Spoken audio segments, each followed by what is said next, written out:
Me legal Sakhi with advocate Pranoti या नावाने एक नवीन इंस्टाग्राम अकाउंट सुरू केले आहे, जेणेकरून की सामान्य लोकांना लीगल इन्फॉर्मेशन मला त्यांना पोहोचवता येईल आणि तसेच हायकोर्ट आणि सुप्रीम कोर्टाचे काही नवीन निर्णय झाले असतील किंवा काही कायद्यामध्ये अमेंडमेंट झाली असेल तरीसुद्धा मला ह्या अकाउंटतर्फे मी व्हिडिओच्या माध्यमात मी तुम्हाला लीगली इन्फॉर्मेशनचे व्हिडिओ शेअर करणार आहे, जेणेकरून की काही रोजच्या दैनंदिन जीवनामध्ये किंवा तुमच्या काही प्रॉब्लेम्समध्ये ही इन्फॉर्मेशन तुम्हाला उपयोगी ठरेल।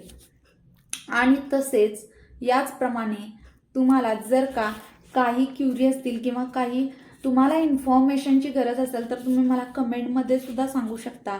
त्यावर मी नेक्स्ट टाइम त्यावरती मी व्हिडिओ बनवण्याचा प्रयत्न करेन। आणि तुम्हाला जर का ही इन्फॉर्मेशन खरंच आवडत असेल तर या चॅनलला तुम्ही फॉलो करा आणि जास्तीत जास्त लोकांपर्यंत शेअरसुद्धा करा। थँक्यू।